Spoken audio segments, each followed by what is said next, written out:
super robot qui ferait tout le ménage, qui nous ferait notre lit et qui en plus nous permettrait de se coiffer tout seul le matin. Une machine qui puisse nous aider à nous télétransporter plus rapidement. Quelque chose qui me réveille bien le matin. Ce serait une machine qui fait le beau temps. De pouvoir peut-être faire taire les gens qui m'embêtent un peu. Tu parles pas pour moi là? Si, les garçons, ça serait bien. Ouais. D'accord. Voilà. Une machine à sous. Une voiture automatique là, qui ne faudra pas conduire, quoi, qui roulerait toute seule. Une tondeuse à gazon télécommandée. Oh, la seule invention qui pourrait m'arranger, moi, c'est d'essayer d'inventer une baguette magique, et puis avec un petit bouton, comme une télécommande, et puis à chaque fois qu'on a des problèmes, on clique dessus, et les problèmes se résoudront tout seuls. Une machine qui fait les brushings tout seul. Un canapé qui masse le dos. Bah, nous, on aimerait bien, en fait, un homme esclave.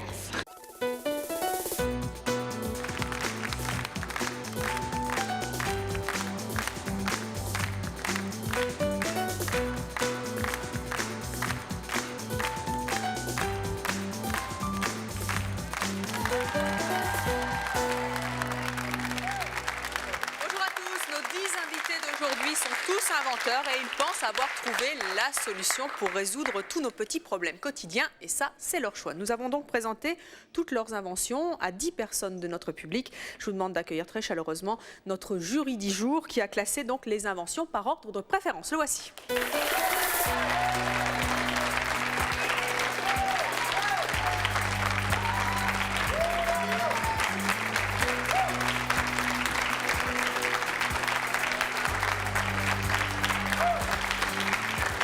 Messieurs, dames, bonjour. Vous avez donc pu, monsieur, oui, puisqu'il n'y a qu'un jeune homme parmi ce jury presque exclusivement féminin. Vous avez donc pu découvrir avant cette émission toutes les inventions de nos 10 invités d'aujourd'hui. Vous avez pu constater qu'ils ont trouvé de nombreuses solutions à nos petits problèmes quotidiens, ceux qui nous ennuient, qui nous cassent la tête un peu de temps en temps. Vous avez donc appris comment occuper les enfants dans un caddie, c'est important, comment mettre facilement des bigoudis, comment ranger facilement sa brouette, comment laver facilement également ses animaux domestiques, et oui, comment faire chauffer un biberon n'importe où, comment transporter facilement son vélo, comment ouvrir simplement tous les coquillages, comment boire sans lever la tête, c'est pas rien, et comment débrancher une prise sans risque, et j'oubliais enfin comment éviter de renverser l'eau d'une bouteille. Ce sont donc nos 10 inventions, vous les avez classées, et ce sont toutes des nouveautés bien sûr, vous les avez classées par ordre de préférence et vous allez nous dévoiler dans quelques instants votre hit parade, juste après que nous ayons accueilli donc nos 10 inventeurs. Les voici.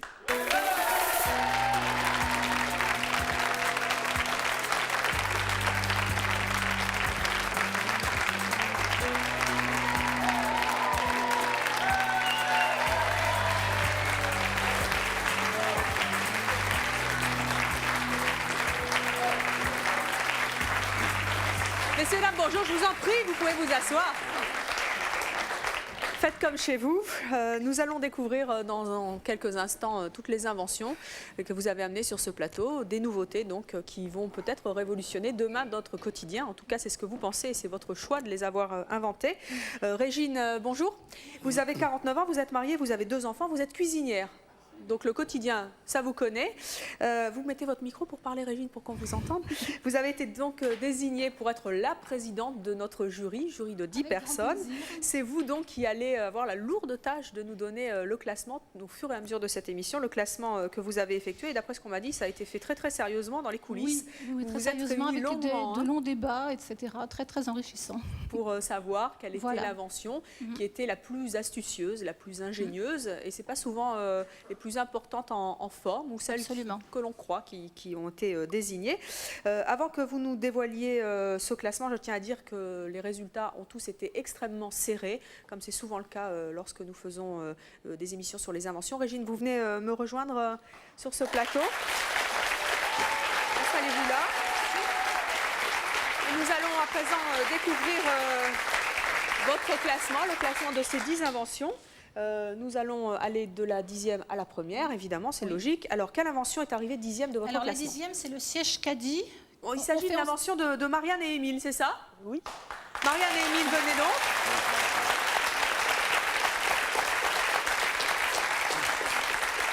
Marianne, vous avez 69 ans, vous avez 4 enfants, vous êtes mariée avec Émile, qui a également 69 ans. Ravi de vous accueillir sur ce plateau. Venez nous montrer, Marianne et Émile, un petit peu comment ça se passe. Régine, venez avec moi. Vous avez des enfants, Régine, bien sûr, hein, donc vous allez au supermarché pour faire vos courses. Attendez, mettez-vous là, on vous voit bien. Alors, racontez-nous un petit peu, Marianne, comment ça marche? Alors, est-ce qu'il faut un caddie spécial d'abord? Pas du tout. Donc, c'est un prototype en bois. Si on trouve quelqu'un qui veut le commercialiser, ça sera un plastique léger qui sera rangé, suspendu à côté des caddies du supermarché. Et la maman, avec une carte ou avec des pièces, pourra se le procurer. Mais alors, c'est super, ça. Et installer son enfant. Voilà. Donc, il faut une pièce supplémentaire du caddie pour se procurer, c'est ça? Soit on achète une carte au bureau d'accueil une fois pour toutes, voilà. Un petit peu comme les ça, cartes de téléphone, comme ça, fait. on peut faire un système de cartes, ou on peut faire un système comme les distributeurs de caddie, où on met une pièce de 10 francs, et où ensuite on la récupère quand on remet le siège en place. Alors vous avez 4 enfants? Oui. Est-ce que ce sont vos enfants? Et 6 petits-enfants, ce sont vos petits-enfants qui vous ont donné l'idée? Oui. Oui, Émile. L'avertisseur sera quand même discret parce que sans cela... Ah ben sinon, s'il y a tous les gosses du supermarché pour ça, on est mal. Bon, au moins, on signale les enfants. Alors dites-moi, Régine, qu'est-ce qui vous a plu dans cette invention? Dites-nous un petit peu. Alors nous, le jury, donc, on a trouvé que, bien sûr, c'était plus confortable que ce système-là. Oui, le fameux truc dans lequel les enfants mettent leurs jambes. En plus, c'est pas agréable. C'est beaucoup plus confortable déjà, parce qu'éventuellement, la maman peut mettre un petit coussin, apporter un petit coussin, des choses comme ça. Et puis ça rappelle les jouets. Voilà, et il y a le volant pour tourner, si l'enfant s'ennuie, enfin je veux dire, il y a tout un tas de choses. Mais ce qu'on lui reproche un petit peu à ce caddie, à ce siège, c'est qu'il n'y a pas beaucoup de place. Bon, on comprend bien qu'il ne peut pas être grand, mais je veux dire, un enfant de 3 ans, 4 ans, c'est fini, quoi. Mais bon, je pense que là, il peut marcher derrière la maman, ou c'est pas marcher. Non. C'est breveté?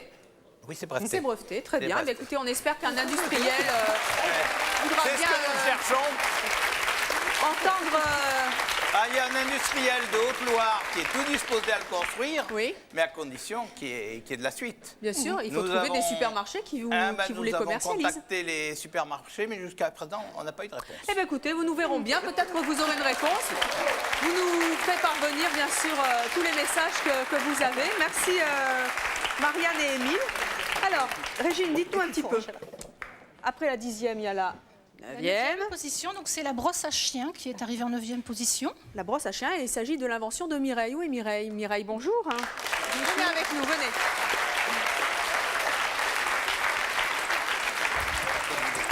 Alors, Mireille, vous avez 43 ans, vous êtes mariée, vous êtes agent territorial. Oui, et donc inventrice. Oui. Ça se dit comme ça? Oui, ça se dit comme ça. Inventeur, sinon. C'est un peu rare, mais... à vos heures. Oui. C'est votre première invention? Oui. Alors, racontez-nous un petit peu avec le toutou qui va arriver. Comment ça marche? Qu'est-ce que c'est? Comment s'appelle-t-il, le chien? Je ne sais pas du tout. On me l'a prêté. On va l'appeler C'est mon choix. Voilà. Le chien, c'est mon choix. C'est Gary. Très bien. Gary. Alors, c'est une brosse pour laver facilement un chien. Montrez-nous un petit peu comment ça marche. C'est une brosse pour insectiser les animaux. Ah, pour insectiser. Pour les traiter. Alors, c'est une brosse avec un réservoir. Tout se démonte. Bon, là, il y a un petit peu d'eau dedans. Oui. On brosse l'animal et puis en même temps, on injecte. Alors, il y a une rampe qui sort tout le produit ici. Et ça ne coule pas. En brossant le chien, on traite l'animal sans qu'il s'en rende compte et sans le paralyser, sans lui faire peur. Visiblement, il ne se sauve pas. Voilà. Et puis, on envoie tout le produit. Ça sort par la rampe. On peut tout y mettre dedans. Et puis, on peut s'en servir aussi pour les personnes, pour faire les teintures pour les cheveux, si on veut. Non, c'est vrai? Oui.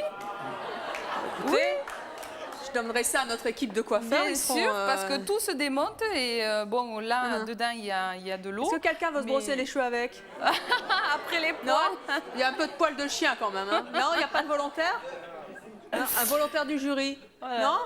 Ah, ils sont pas téméraires. Hein. Ah, Marlène, vous connaissez tous Marlène, qui vient souvent dans notre public et qui est déjà venue comme invitée. Voilà. Alors, Marlène. Bon, allez. C'est bien, ça arrose le pull en même temps. C'est bien? Bon, à moitié convaincu, hein. Il vaut mieux que ce soit pour les coutumes. C'est un prototype. Oui, Très c'est bien, plutôt Marlène. pour le Merci chien. d'avoir été la seule volontaire du public de C'est mon choix aujourd'hui. Mireille, dites-nous un petit peu ce qui vous a séduit le plus dans cette invention. Alors, cette invention ne nous a pas séduit particulièrement parce que l'on trouve qu'il faudrait que l'eau, le produit insecticide pour les puces, sorte au niveau du bout des poils, pour que le chien ne soit pas mouillé au niveau du poil, mais que l'action se fasse sur la peau, en quelque sorte, puisque c'est à cet endroit-là. Oh là là, c'est le jury le plus méticuleux qu'on ait jamais vu. Oui.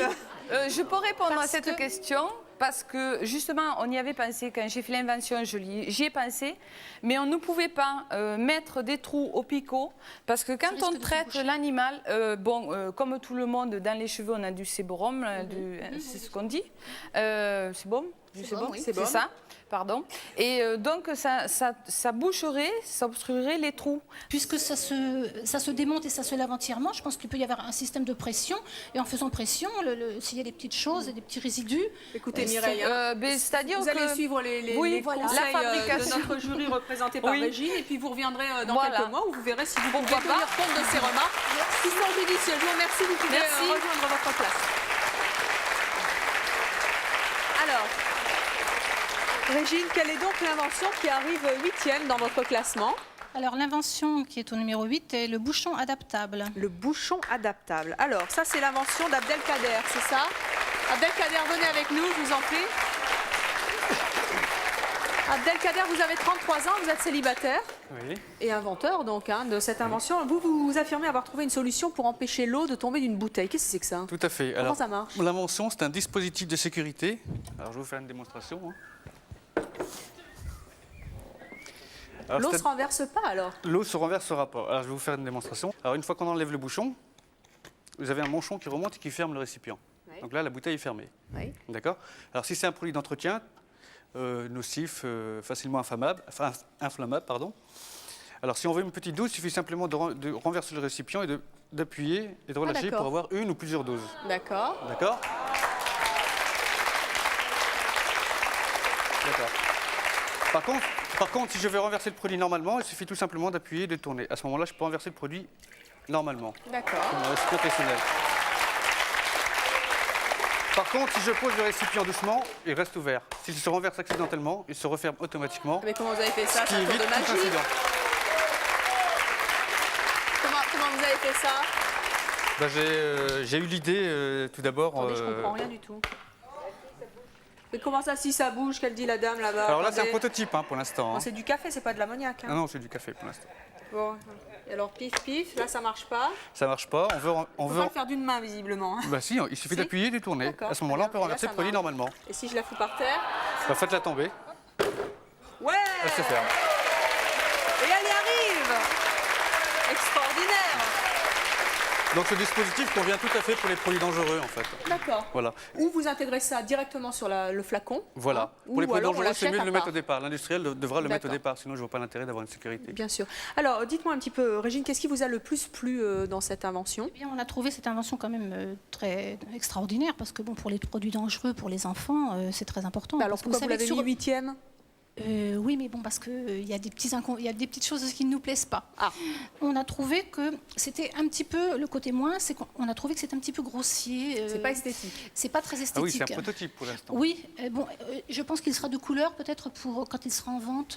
Il a intérêt à être de couleur, sinon Régine va vous attraper à la sortie. Hein. Parce que quelle couleur vous voudriez avec votre jury? Pour la bouteille de lait, par exemple, du blanc, je vais te dire des choses pastel. Elle est terrible, hein. Parce que ça, je ne sais pas qu'est-ce que vous en pensez, public. C'est pas méchant.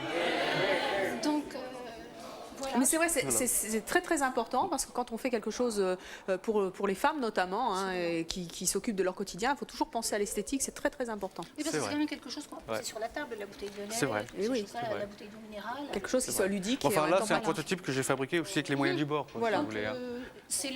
Disons que l'invention est bien, il y a juste la couleur. C'est pas très grave. Hein. Non, absolument pas. Vous en dites, parce que le principal, c'est que ça soit astucieux et que ça marche. Et que ce soit très sécurisant pour des produits et la sécurité, ça compte. Par contre, on peut toujours boire au goulot aussi comme avec une bouteille normale. Hein. Parce que bien sûr.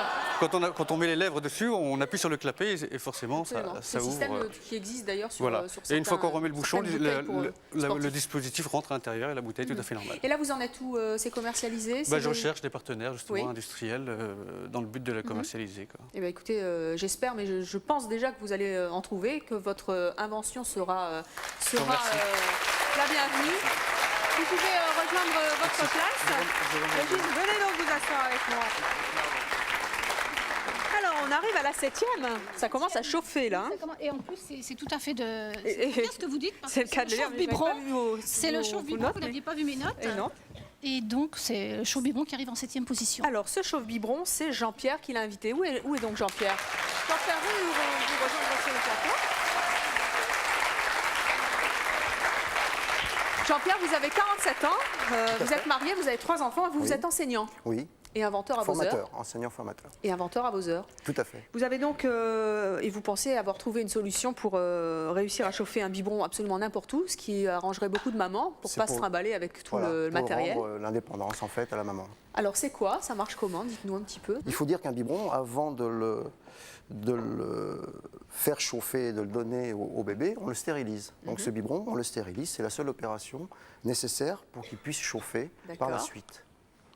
Donc ce biberon a été stérilisé, on va faire une opération donc, avec le lait. Il suffit de mettre la dose de lait à l'intérieur. Je vais le laisser comme ceci. Alors attendez, laissez un peu de lait. Attendez, on va mettre, remettez du lait dans l'autre biberon. Comme ça, on va voir la différence de température qu'il y a entre les deux, ou vous mettez celui-là comme vous voulez, qu'on voit un petit peu, qu'on jauge la différence de température. Alors une fois que cette opération est faite, le fait de mettre du lait à l'intérieur, tout est fait, donc il ne reste plus que maintenant... Comment ça, tout est fait? Votre lait va chauffer tout seul? Il va chauffer tout seul. Alors ça, c'est très bien. En combien de temps? En 4 minutes. 4 minutes? En 4 minutes, ça va chauffer. Attendez, comment vous faites ça? Vous le mettez sur une prise électrique? Non, absolument pas. Le truc qu'il y a à l'intérieur, c'est bien ce qu'il y aura dans le biberon. Tout à fait. Et c'est pas nocif pour les bébés? Non, c'est pas nocif. D'accord. Et donc c'est ce truc-là qui fait que ça chauffe? Voilà, tout à fait. Tout à fait. Oui, c'est ça. Il y a un petit déclencheur qui est très simple, une simple action. Ah ben, je savais bien qu'il y avait un truc à faire alors. Voilà. Qu'est-ce que vous faites là? Vous allumez un truc? J'appuie sur une petite pastille en fait qui va déclencher la réaction chimique en fait, exothermique, et le biberon va chauffer au bout de 4 minutes. Et on voit quelque chose ou il se passe rien? Voilà, non, rien. Et alors comment la maman elle sait que le lait n'a pas retouché? Quand elle va le prendre. Ah bon, d'accord. Donc elle calcule vite fait 4 minutes et puis retoucher. Alors avant qu'on aille tester nous-mêmes ce lait, qu'est-ce qui vous a plu dans cette invention? Alors nous, ça nous a beaucoup plu aussi parce que bon, en fait, le biberon n'est jamais trop chaud. Vous savez, quand il y a les bébés, souvent on fait chauffer trop le biberon, il faut le refroidir, c'est tout un tas de péripéties. Pendant ce temps-là, l'enfant pleure. Et donc là, on est juste à une bonne température. On a trouvé par contre que c'était un petit peu long. Parce qu'on a fait aussi des tests, bien sûr, avec lui. On a trouvé que c'était un petit peu long. Bon, après, on a mis le doigt, c'était chaud, c'était très bien. On a trouvé aussi que c'était pas très esthétique. Vous allez voir, quand il va vider le lait, c'est vrai que le biberon n'est pas très joli, mais bon, vous allez me dire, on n'est pas là pour faire de l'esthétisme au niveau d'un biberon. C'est le côté pratique qu'il faut voir. C'est le côté pratique, en fait, parce que ça libère complètement de la contrainte de chauffage. Il faut que ce soit rassurant aussi pour les mamans. Voilà, donc il n'y a pas de risque de brûler l'enfant si on n'a pas fait attention, si on n'a pas vérifié la température du biberon. Pendant 15 minutes, 20 minutes à la température du sein maternel, en fait. Voilà. Alors le reproche qu'on lui fait aussi un petit peu, c'est que malheureusement, quand on a fait chauffer une première fois ce biberon, on ne peut pas, si l'enfant, par exemple, il y a un quart d'heure, 20 minutes, qu'il n'a pas tout bu, qu'on veut lui redonner, on ne peut pas à nouveau le chauffer. Une fois que vous l'avez utilisé, il ne marche plus? Si, il suffit de le nettoyer, de le restériliser. D'accord, il faut refaire l'opération. Voilà, c'est tout. Alors là, est-ce que c'est bon? Ah oui, comment ça Bon, écoutez, on va voir ça. Venez avec moi, Régine. Il est pratiquement la température. Qu'est-ce que vous en dites? Vous qui avez des enfants, c'est bon? La chaleur, ça dépasse la température. Ah oui, ça c'est que le biberon, le verre reste froid et l'intérieur est chaud. Ah d'accord. Oui, c'est ça qui est très bien parce que. Elle est bien, Régine, elle a tout testé avant. Tenez, vous voulez bien m'assister un peu? Hop. Oui, puis vous en plus, c'est bientôt, ça va bientôt vous concerner. Ah bah c'est bien. Qu'est-ce que vous en dites? C'est bon? Oui. Bébé sera content. Très bien. Ah oui, et là c'est carrément froid. Il y a une grande différence. Et là c'est la bonne température pour bébé. Alors voilà, en pleine nuit. Donc c'est impeccable, vous réveillez, vous donnez votre biberon. On a stérilisé la veille et très bien. Comme ça évite d'être vraiment réveillé parce que c'est vrai que si le bébé pleure, qu'on doit aller lui faire le biberon, descendre au micro-ondes, on est vraiment réveillé, quoi, je veux dire. Absolument. Alors, Je vais rajouter juste un petit détail. Ce prototype a déjà 8 ans. Il a 8 ans de non-fonctionnement. Au bout de 8 ans, il fonctionne toujours. Personne n'a voulu vous commercialiser Bon, disons que je m'en suis peut-être pas occupé pleinement. Vous l'avez laissé au fond du placard? C'est vrai. Je l'ai un peu laissé au fond du placard. C'est breveté? C'est breveté. Merci Jean-Pierre.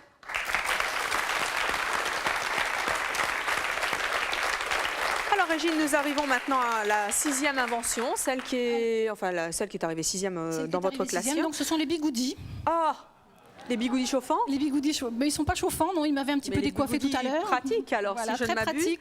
Qui a donc inventé ces bigoudis? C'est Patrick, non? Où est Patrick? Bonjour Patrick. Et Patrick est coiffeur. Venez donc nous rejoindre sur ce plateau. Oh, vous avez de belles pinces à linge en plus, à moins que ce soit bigoudi. Ce sont les bigoudis. C'est ça, montrez-vous un petit peu. Attendez, je vais vous montrer ça de face. Donc en général... Mettez-vous bien face à la caméra là, qui est là, oui, le grand. Donc dans le commerce d'habitude, on a des pinces qui ont 2 branches. Et ici, on a un brevet avec une pince qui en a 3. Oh, c'est génial ça. Et l'utilité, je vais vous la montrer maintenant. Si vous avez un petit modèle? Il faut quelqu'un qui ait les cheveux un petit peu comme les miens. Eh bien alors c'est vous qui vous y collez? Oui, il m'a déjà fait tout à l'heure un essai. Eh bien on va recommencer avec Régine. Très bien, allez. Peut-être ici, ce sera plus simple. Alors racontez-nous un petit peu. Désolé pour la coiffure. Donc vous mouillez les cheveux, naturellement. Vous pouvez parler en même temps que vous travaillez, je pense. Pour l'instant, je mouille. Très bien. Vous pouvez parler aussi en mouillant, vous savez, les cheveux.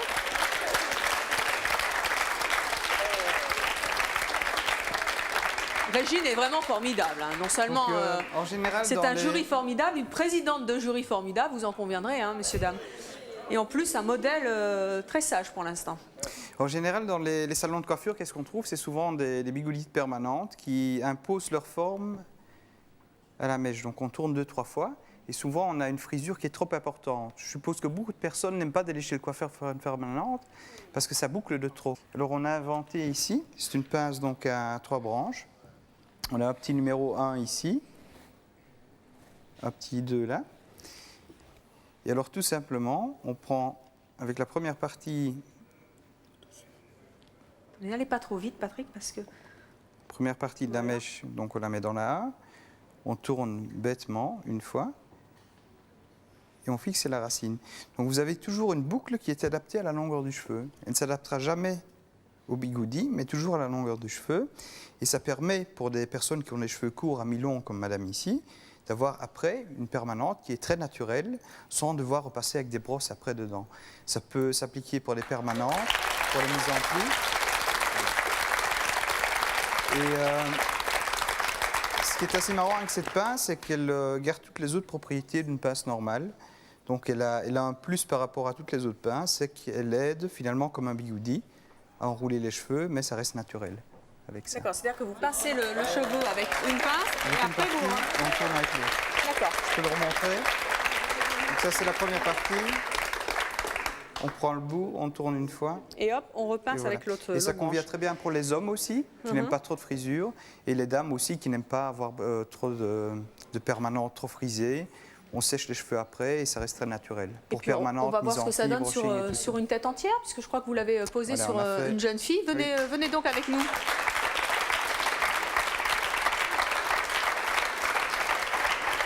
Alors là, il y a un côté qui est fait et l'autre côté qui est... on voit le résultat, c'est ça? Ici, oui. Donc on va en dérouler quelques-uns.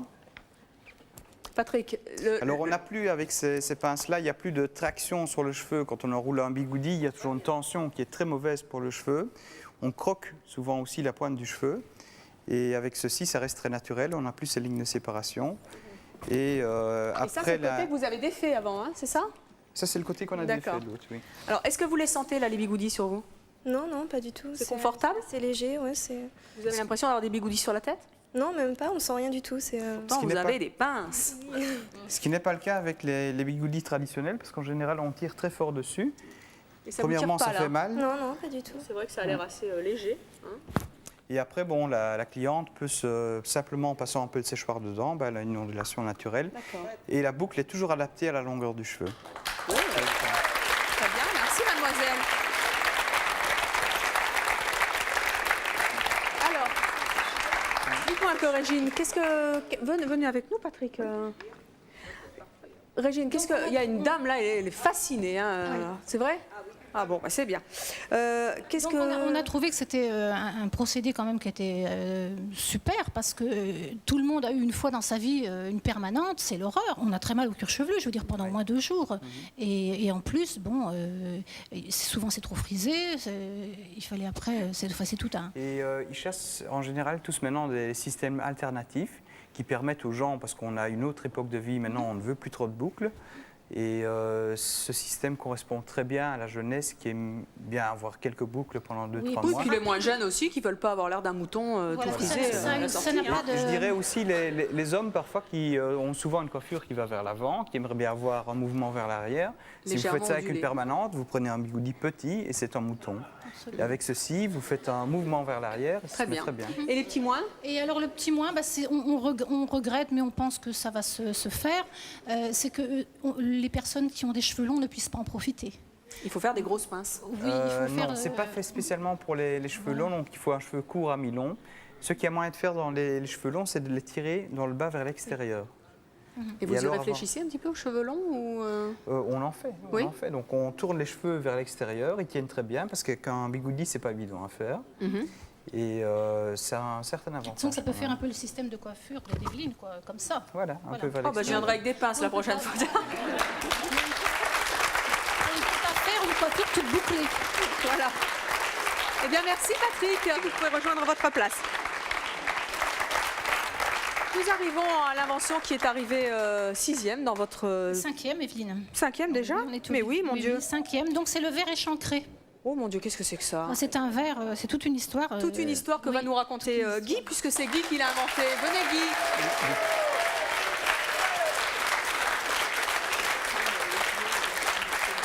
Bonjour Guy, merci d'être avec nous. Bonjour. Guy, vous avez 83 ans. Ah non. Non? C'est ce qui est marqué sur ma fiche, mais... Je viens tout juste de retrouver mes 20 ans 4 fois. Oh mon Dieu. Alors, racontez-nous un petit peu ce verre échancré qui permet en fait de boire sans lever la tête, c'est ça? C'est cela. C'est celui qui boit, en fait, il ne veut pas montrer qu'il boit. Non, non, je ne bois pas. Mais si, tu as bu. Non. L'idée m'est venue en voyant les dames lever la tête. Vous trouvez ça moche? Pour vider leur flûte de champagne, elles sont obligées d'étirer leur cou. Et c'est pas joli. C'est affreux. Même si elles ont un beau cou. Hein? Un beau cou. Par conséquent, l'idée m'est venue en visitant l'île de Bréa. En Bretagne, très belle, oui. C'est là que j'ai eu mon étincelle. Et j'ai demandé au maître verrier si une échancrure pour le nez, si ce n'était pas une idée farfelue. Alors il m'a dit non, c'est une idée à creuser. Il dit il y a beaucoup d'humour. Alors donc vous avez réalisé ce verre. Alors voilà Et c'est là qu'on met le nez. Oui, il faut le mettre dans le bon sens. Je ne sais pas comment ça marche. Oui. Alors, on va tester ça avec du champagne, je parie. Hein? Eh oui! Eh oui! Alors, comment ça marche? Qui va nous tester ça? Régine, vous, et puis... Ah, alors ça, les volontaires, il y en a... Non, c'est pour les demoiselles. Désolée. Venez, mademoiselle.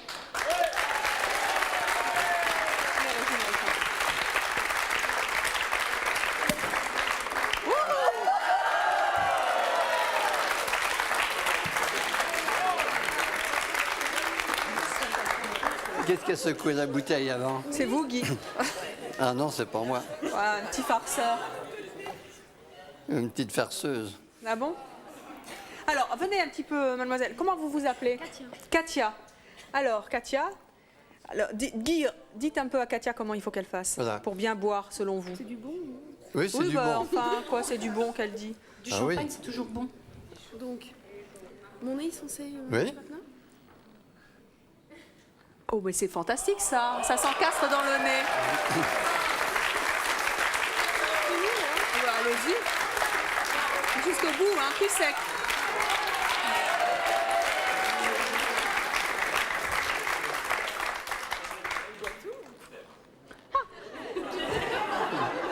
non, mais elle s'y colle, Katia. Hein. Églou, églou, églou, oui. Et elle n'a pas levé la tête. Alors, comment vous trouvez ça? Très pratique. Non, Régine, vous y allez. Hein. Vous voulez une petite coupe pour Régine, elle travaille là en ce moment. Hein. Servez donc un petit... Oh bah, vous allez boire dans un verre à cognac? Dans un verre à... Oui, c'est un peu... hein. Non, ça vous... Ça, c'est...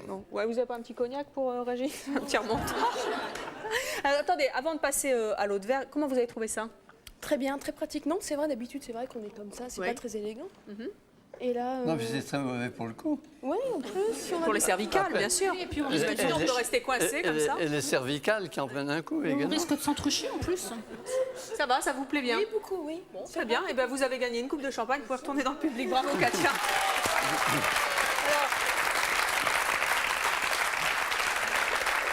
ça existe aussi pour le cognac, hein, c'est ça? C'est pour les messieurs. Pour le cognac, c'est plus petit. Ça, c'est un verre ballon. C'est un verre à quoi? Un verre ballon, par exemple, pour le Bourgogne. Enfin, bien sûr, c'était pour le Bourgogne. Alors, avec un verre ballon, il faut rejeter la tête encore plus en arrière. Et si on a un excellent Bourgogne, on en met modérément. Et pour le humer... Et mettez-nous un peu de champagne dedans, qu'on voit ce que ça donne, Guy. Oui. Un petit fond, pour qu'on voit bien... Je suis sûre que le champagne va ressembler au Bourgogne. Top, top, top. Allez, Régine, vous voulez bien, quand même? Du bon côté. Sans ça... Il ne faut pas se tromper, hein, parce que sinon, qu'est-ce qui se passe? Renverse-toi à côté. On ne lève pas la tête. Oui, elle l'a fait, elle l'a fait. À peine. Et par contre, avec les lunettes, ça ne va pas. Hein. Alors, Régine, racontez-nous un petit peu, qu'est-ce qui vous a plu dans l'invention de Guy? Le verre échancré, donc, est très très bien, comme on l'a dit, donc pour les cervicales, pour éviter de se tordre le cou. C'est pour le cou, on boit un coup et on se tord le cou. Bon, mais sinon, on a trouvé... C'est fait après le champagne. Oui, c'est parce que j'ai bu le champagne maintenant, donc je vais être un peu d'humeur gaie. On a trouvé avec les autres membres du jury qu'il n'était pas malheureusement très esthétique pour mettre sur une table lorsque l'on fait un dîner. Alors là, je vous attendais. Il y en a deux seulement, je vais vous dire, il y en a seulement deux. Il y a Nora et Isabelle qui, elles, par contre, trouvent que ce n'est pas inesthétique et qu'elles le mettraient volontiers sur une table de réception. J'ai réponse à tout. Je n'en doutais pas.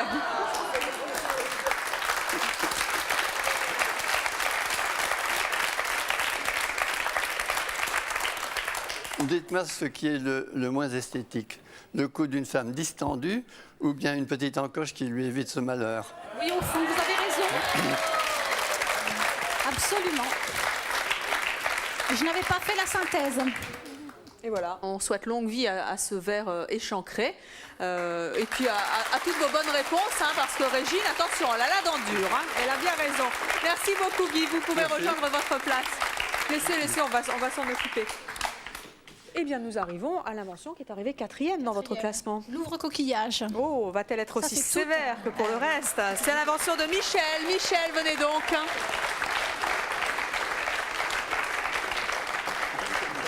Alors, Guy a un peu hein, voilà quoi. Hein, mais c'est pas grave. Alors là, il s'agit d'huîtres et de coquillages qui sont juste derrière vous. Avec le champagne, ça se marie bien. Michel, vous avez 53 ans, vous êtes marié, vous avez 2 enfants et vous êtes inventeur. Exact. Voilà. Oh là là. Qu'est-ce que c'est que cet instrument de torture? Vous n'avez pas d'effort à faire. Excusez-moi. Oui, allez-y. Ouais. Il faut que je mette là où il faut. Là, voilà. Comment ça marche ce truc? Voilà, dans la charnière. Vous voyez? Voilà. Oui. Oui, parce qu'il y a beaucoup de gens qui ouvrent les huîtres sur le côté. C'est vrai. C'est mon père qui me dit toujours ça. Il me dit pourquoi tu les ouvres là, Evelyne? Il faut les ouvrir là. Voilà. Si tu entends cette émission, tu verras qu'il faut les ouvrir là. Effectivement, c'est trop dur. Tenez, regardez. Regardez. Voilà. Voilà, c'est tout. C'est extraordinaire ça. Voilà. Il n'y a pas d'effort à faire. Vous les ouvrez sur le côté parce que justement, il y a moins d'effort. Mais vous faites du débris. Lorsque vous faites comme ça, il y a toujours des débris. Tandis que là, vous n'avez aucun débris. Elle est toute propre. Elle est toute propre, bien ouverte. Regardez. Je vais la faire. Voilà. Il y a juste un clac comme ça. Et l'outil ne peut jamais venir vous chercher le doigt. Il n'y a aucun danger. Et ça s'ouvre direct après. C'est-à-dire que vous servez de votre couteau pour couper le nerf. Voilà, c'est tout. Voilà. Et ça marche avec les huîtres, mais aussi avec tous les autres coquillages. Là, vous n'avez pas fait un beau cadeau parce que ça, ce ne sont pas des coquillages, ce sont des pierres, ça. Si, ça se mange. Mais oui. Voilà, vous voyez. Alors, regardez la force de l'outil. Ce sont des Grecs, ça. Vous voyez, regardez. Voilà. Ah, tout donc, a éclaté. ça. Tout a éclaté. Bon, enfin, c'est ouvert. Mais pour vous dire qu'ils sont très très durs à ouvrir. On n'arriverait pas à le faire avec Voilà. un couteau Ça, normal. non. Et ce qui est extraordinaire, c'est cet engin-là, parce que ça empêche de se faire mal avec un torchon. ou C'est le je sais réglage quoi. automatique. Alors déjà, le fait de tenir avec le doigt, vous ne glissez pas. Oui. Hein, Et ça glisse voilà. pas. Ça glisse pas, voilà. Bon, écoutez, ça va. C'est l'appareil du 3e millénaire. Ben, ça, c'est clair. Hein. Voilà. Bon. Voilà. Trop bien, Michel. Et vous la Michel Ah non, j'ai pas droit en Je ce ne vous moment. conseille pas. Je ne vous conseille pas. Je ne vous conseille pas. Alors, dites-moi un petit peu, Régine, qu'est-ce qui vous a séduit dans l'invention de Michel? Bien ça, on a trouvé ça quand même aussi extraordinaire. Puis alors, tous, c'est quand même parce un que casse-tête d'ouvrir les oui, huîtres. c'est très dangereux, surtout, c'est très dangereux. Et là, il y a vraiment 90%, je dirais même 100% de sécurité, parce qu'on n'a aucun risque de se blesser. Et Vous puis l'avez l'ouverture, testé, hein, oui, vous-même, et puis en plus, je suis cuisinière, donc je suis particulièrement concernée par ce genre de choses, parce qu'au moment de Noël, quand il faut ouvrir les huîtres, c'est l'enfer. Noël, vous êtes invité. Personne ne sait ouvrir les huîtres. Non. Personne. C'est Donc, ça qui est incroyable. C'est que moi, chaque fois que je suis invité, je me demande s'il m'invite pour ouvrir les huîtres ou s'il m'invite pour moi. Hein?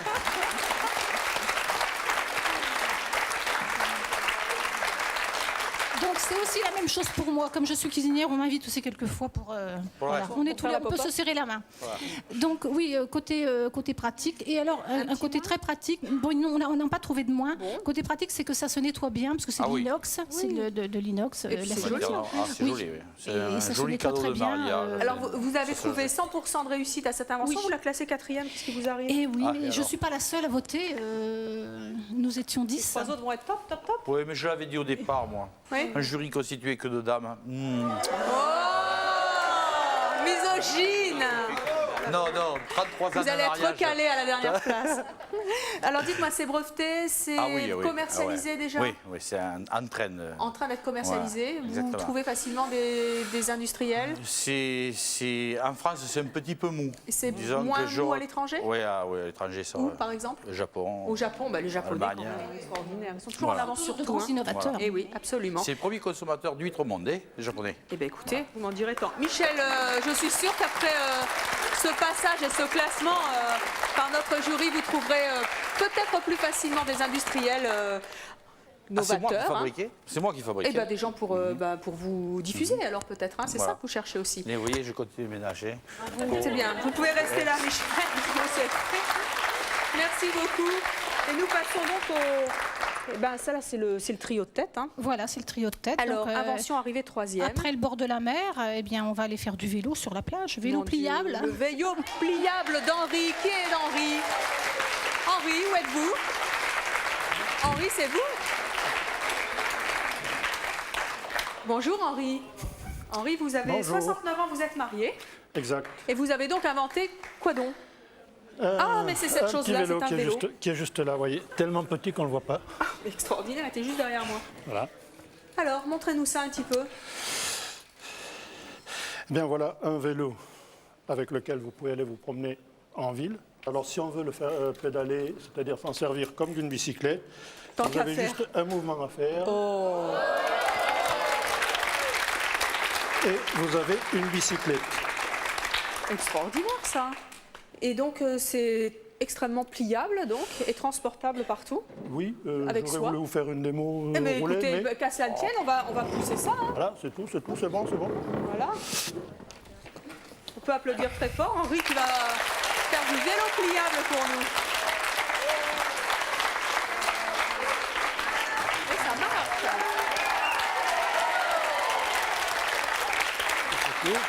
Et en plus, c'est maniable. On arrive. Et hop, replié. Et on se balade avec. Et les pédales se replient aussi. Donc là, pour se promener, mais par contre, si vous voulez le mettre dans un placard chez vous, dans le vestiaire au travail, dans un coffre de voiture, c'est tout simple. Vous faites ceci. Et voilà donc le vélo. Il a gardé le meilleur pour la fin.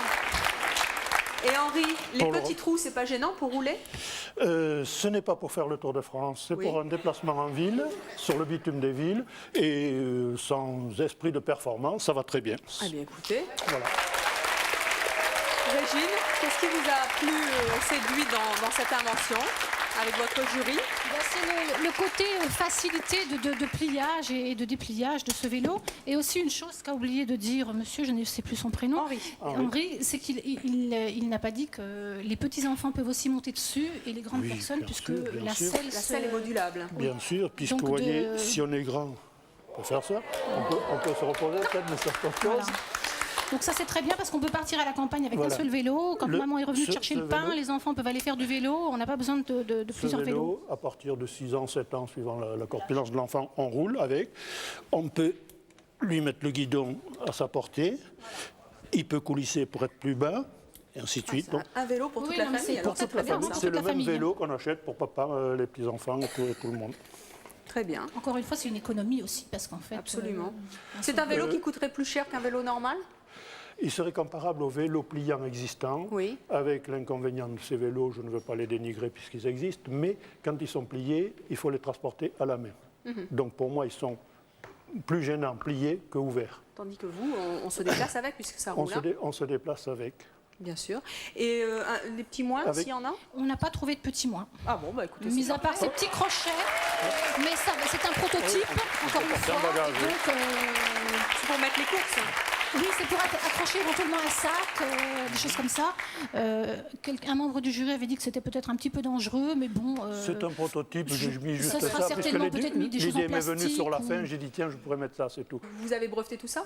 C'est breveté, ce n'est pas encore commercialisé, malheureusement. On espère que des industriels... Je cherche un industriel ou un commercial qui soit de la partie cycle et qui puisse m'épauler. Et on espère qu'ils seront autant séduits que Régine et le jury de ces Manchois. Merci beaucoup, Henri.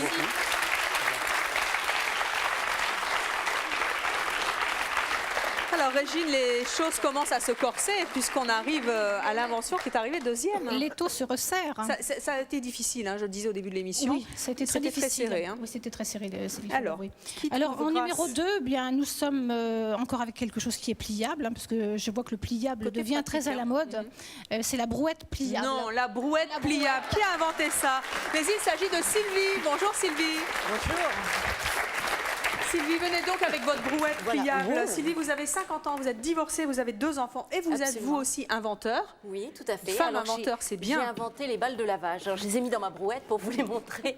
Voilà, moi, ce sont des balles pour laver le linge. Ah bon, donc, ça n'a rien à voir avec la brouette? Rien à voir avec la brouette, mais j'en vis depuis 10 ans, donc je trouve que c'est sympathique de vous les montrer. C'est vrai? Voilà. Vous connaissiez ça? Ça se met dans la machine. Dans le tambour de la machine et ça fait un petit peu le système des lavandières dans vous mettez pas de lessive? Vous en mettez moins, mais surtout vous économisez l'eau parce que comme vous avez un excellent brassage, vous pouvez appuyer sur la touche demi-charge au rinçage. C'est merveilleux, vous avez une très grosse économie d'eau. Et ça marche vraiment très bien. Il y a 2 formes, les balles et les battoirs. Fantastique. Voilà, donc je vous ai amené mon brevet. Non, vous voyez, tout le monde n'est pas comme Régine. Moi non plus, je ne connaissais pas. C'est merveilleux. Voilà. Et ça, c'est commercialisé déjà? Voilà, oui, depuis une dizaine d'années. Bon, très bien. Alors donc voilà, ça c'est mon premier brevet. Voilà.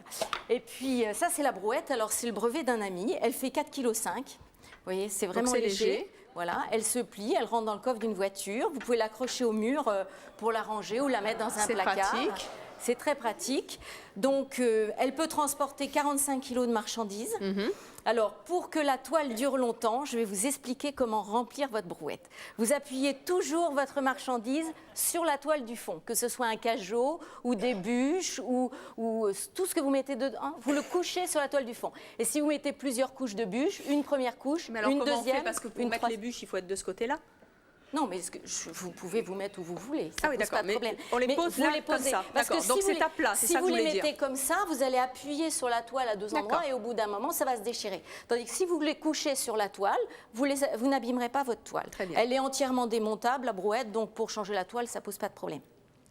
Donc vous pouvez mettre 45 kg de marchandises ou 70 litres, parce que si c'est de l'herbe, des feuilles, si c'est du petit bois ou si vous avez taillé votre haie, vous remplissez, c'est très léger, donc vous pouvez remplir, ça pose pas de problème. Alors l'énorme avantage, vous l'avez vu, on ne se baisse pas, et quand vous avez chargé la brouette, le poids est dans l'axe de la roue. Donc même s'il y a 45 kg dedans, c'est la roue qui porte tout, c'est pas vous. Donc c'est moins fatigant. Et c'est moins fatigant et c'est très facile à porter. Et c'est beaucoup plus léger que nos vieilles brouettes en ferraille. Alors, En ce qui concerne les usages, donc nous, on la vend beaucoup pour tout ce qui est la cueillette des fruits. Elle est commercialisée depuis un mois, donc tout on a quand même vendu brouette, un conteneur pour la cueillette des oranges, donc c'est pour ça que je le dis. Les fruits ne s'abîment pas puisque c'est une toile. Donc les gens vont ramasser les fruits et les rapportent aux personnes qui les mettent dans le cajot. On gagne un temps fou et on transporte pas des cajots toute la journée. Ensuite, elle est utilisée pour les gens qui ont une cheminée, pour ramener les bûches à la maison, pour les femmes qui lavent le linge et qui le tendent au jardin. Donc, au sortir de la machine, vous mettez tout votre linge mouillé dans la brouette, vous allez le tendre et l'avantage, c'est quand vous attrapez votre linge, vous le mettez sur le fil et il ne tombe pas par terre, il ne se salit pas. Si vous le lâchez, il retombe dans la brouette. Vous voyez ? Et ça, c'est un énorme avantage. Elle a pensé à tout, notre amie Sylvie. Et puis... quand le linge est sec, vous remettez tout dans la brouette et vous rentrez tout à la maison. Une brouette multi-usage. Voilà. En plus, elle a une roue gonflée. Voilà. Une roue Alors, pleine. ça, c'est l'énorme avantage, c'est la roue gonflée. Bon, c'est un Hollandais qui a ce brevet, donc il nous l'a confié pour la distribution en France. Et en Hollande, les champs de tulipes, c'est boueux, c'est la gadouille. En Hollande, il pleut encore plus souvent qu'en Normandie. Donc, je suis normande, je suis au courant. Et donc, ils ont un pneu gonflable parce que c'est tout terrain, aussi bien sur les sols secs, les sols en pente. Vous montez une pente avec votre brouette, ça pose aucun problème. Vous suivez la pente dans un sens. Parce que c'est vrai que c'est vraiment barbant de traîner une brouette dans les chemins un peu escarpés. Exactement.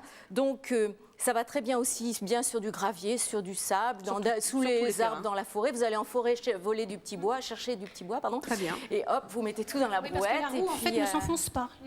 C'est ça le côté pratique. Ça ne s'enfonce pas et c'est un pneu gonflable, ce qui fait la valeur de la brouette. Nous, on a hésité entre le premier et le deuxième. Donc, c'était un cruel dilemme. Il fallait faire un choix. Il fallait faire un choix.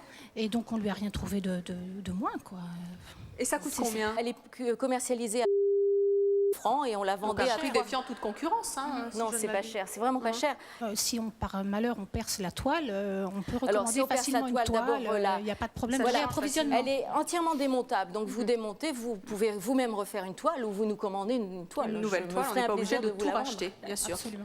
Très bien, merci beaucoup Sylvie de nous avoir présenté cette brouette pliable, ce bébé qui vient à peine de naître. Je crois qu'il faut vous libérer car vous repartez, donc vous pouvez vous sauver. Merci beaucoup d'avoir été avec nous et d'être arrivé deuxième aussi du classement du jury de C'est mon choix. Merci à vous Sylvie. Bonne journée.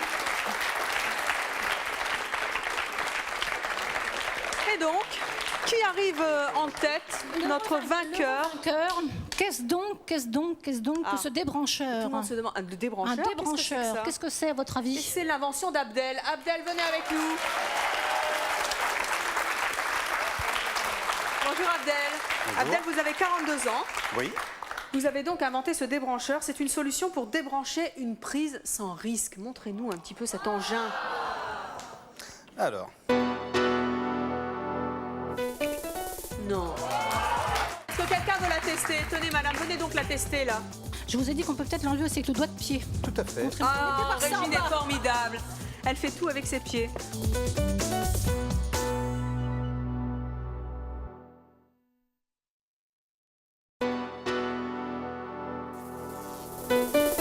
Je vous attends sur le plateau de C'est mon choix. Si vous ne supportez pas que votre femme ait recours à la chirurgie esthétique, si vous êtes amoureuse d'un ami de votre enfant, si vous interdisez à votre femme d'être sexy en public, enfin si vous ne vous êtes senti mère qu'à la naissance de votre enfant, contactez-nous au 01 53 84 31 11 si ce sont vos choix, que vous les assumiez ou que vous les regrettiez.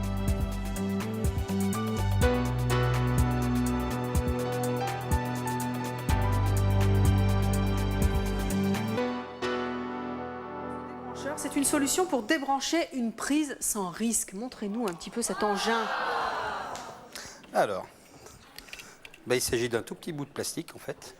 Que vous mettez sur la prise. Qu'il suffit d'installer comme ça sur la prise. Et pour débrancher, au lieu de tirer, de vous battre, souvent les prises sont à 30. Et d'arracher les prises. Non. Est-ce que vous pouvez nous remontrer? Voilà. Extraordinaire. Est-ce que quelqu'un veut la tester? Tenez, madame, venez donc la tester, là. Vous avez des prises électriques chez vous? Oui. Voilà. C'est facile? Ah oui, oui, oui. On va essayer sans pour bien montrer qu'on n'a pas truqué la prise. Voilà. Là, c'est plus dur. C'est bien, alors? Ah oui, c'est Mais super. le problème, c'est que souvent, les prises sont à 30 cm du sol, des fois sous des meubles. Merci, madame. Et puis se mettre à 4 pattes pour pouvoir mettre les deux mains, c'est pas pratique. Là, il suffit d'un doigt. Voilà. Donc là, c'est pratique et sécurisant. Hein. Alors, ça permet aussi aux gens qui sont handicapés. Donc, on a fait il y a des ergothérapeutes qui sont passés. Oui. Et le premier geste qu'ils ont fait, c'est ça. Et voilà. Et c'est tout simple. Voilà. Il n'y a plus besoin d'avoir de force dans les doigts pour débrancher le col. Et pour les personnes âgées aussi. Et pour les personnes âgées qui ont plus la force. Vous vous souvenez, quand je suis allée vous voir dans votre loge, là, je vous ai dit qu'on peut peut-être l'enlever aussi avec le doigt de pied. Tout à fait. Régine est formidable. Elle fait tout avec ses pieds. Oh! Plus besoin de se baisser. Bravo, Régine. Quel sens de la propos, vraiment. Pourquoi est-ce que vous avez choisi ce débrancheur? Parce qu'on a trouvé que c'était très facile. Parce que quand même, vous avez eu des inventions qui étaient terribles. Hein. Oui, on a eu des inventions qui étaient quand même très importantes au niveau sécurité, à tout un tas de niveaux, au niveau pratique. Mais celle-ci, on a trouvé qu'elle était vraiment... parce qu'il y a de plus en plus de gens... je ne sais pas si vous avez remarqué, quand on les arrache, après les fiches sont abîmées, ou alors il faut changer la prise. On risque de s'électrocuter derrière. Aussi, on arrache carrément le socle, quelquefois, ça arrive. Voilà, non, le problème, c'est quand on n'arrive pas à défaire une prise, soit on secoue, soit on tire par le câble. Voilà. Et on abîme systématiquement quelque chose. Et bien voilà, Abdel, vous êtes arrivé donc en tête et vous êtes le vainqueur pour notre jury aujourd'hui. Moi, je voudrais savoir, Régine, qu'est-ce que globalement vous avez pensé de toutes ces inventions ? Moi, j'ai trouvé qu'elles étaient toutes très intéressantes, qu'elles facilitaient la vie à chaque personne qui a besoin de choses bien précises, du biberon, etc. Et je pense que tous ces gens-là ont fait un travail magnifique. Alors, je leur souhaite de commercialiser. C'est ce qu'on leur souhaite aussi. Et vous aurez bien noté, bien sûr, le côté pratique, mais aussi la nécessité de jouer avec l'esthétique. C'est ce que nous a dit Régine et c'est la grande leçon de l'émission. Merci à tous et à toutes d'être venus sur le plateau de C'est mon choix. Merci à vous d'avoir participé et à vous d'avoir bien présidé notre jury. À bientôt.